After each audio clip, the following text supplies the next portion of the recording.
Let's bring in Governor Ron DeSantis. Governor, how does Kamala Harris now at the top of the ticket change this race?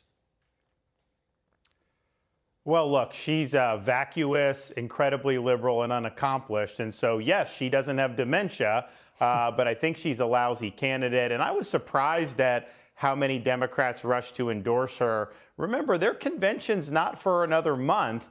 And so it wouldn't surprise me if she face plants over the next 2 weeks that you'll start to hear calls from those power brokers to maybe go in a different direction. We'll see what happens. But the reality is she knew about Biden's condition this whole time because she's been vice president. She claims she works closely with him. Jesse, just me as a governor, I've been dealing with Biden on different events that have happened since he's been president. He's come down to Florida after hurricanes, and I could tell that he wasn't all there. And it's gotten a lot worse in the last year and a half.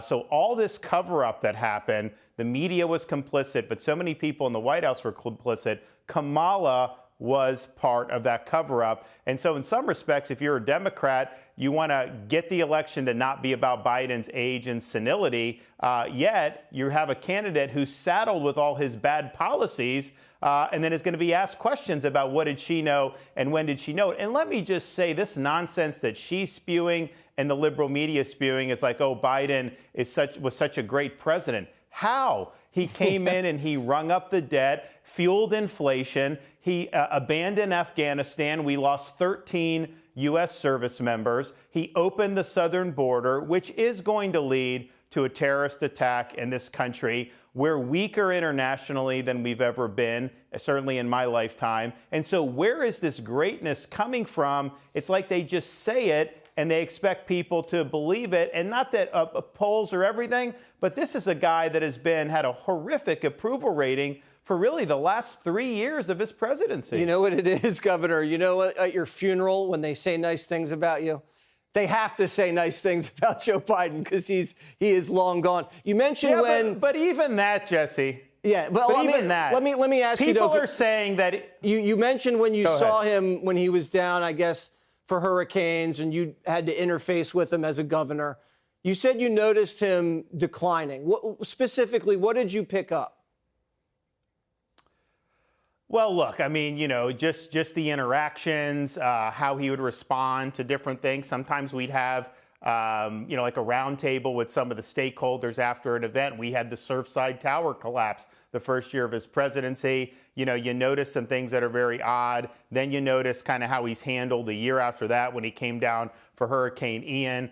It was just clear that this is a guy, compared to when he was in the Senate or vice president, that had declined. And I think the decline, you know, this is not a linear decline. It's rapid.